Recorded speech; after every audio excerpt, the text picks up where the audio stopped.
બુલેટિનની શરૂઆત કરીશું ઉત્તરાખંડના ચમોલીમાં હેમપ્રતાપમાં મંડા ગામમાં 55 જેટલા શ્રમિકો ફસાયા હતા અને કામદારોને બચાવવા માટે બચાવ કામગીરી પણ શરૂ કરવામાં આવી હતી।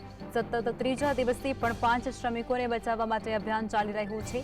ભારતીય વાયુસેનાના ચિત્તા હેલિકોપ્ટર દ્વારા બચાવ કામગીરીના ત્રીજા દિવસે પણ તેમનું કાર્ય ચાલુ રાખી રહ્યા છે। અત્યાર સુધીમાં કુલ 50 લોકોને બહાર કાઢવામાં આવ્યા છે અને તે જ સમયે 4 કામદારો હજુ પણ ગુમ થયા હોવાના અહેવાલો છે। ત્યારે આર્મી હેલિકોપ્ટર સાથે 200થી પણ વધુ સૈનિકો બચાવ પ્રવૃત્તિમાં જોડાયેલા છે અને અગાઉ ગુમ થયેલા લોકોમાંથી એક વ્યક્તિ અધિકારીઓને જાણ કર્યા વિના ઘરે પાછો ફર્યો હોવાની પણ પુષ્ટિ થઈ છે। પરિણામે ગુમ થયેલા કામદારોની સંખ્યા હવે ઘટીને 4 થઈ ચૂકી છે।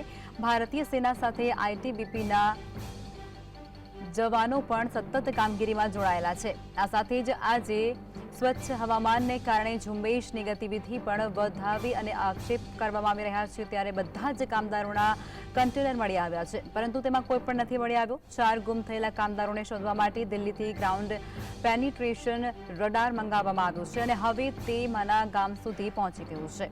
હવામાનમાં સુધારો થતાની સાથે જ બહાર કાઢવામાં આવેલા કામદારોને વધુ તબીબી સારવાર માટે હેલિકોપ્ટર દ્વારા જોશીમઠ સ્થિત આર્મી હોસ્પિટલમાં લઈ જવામાં આવશે।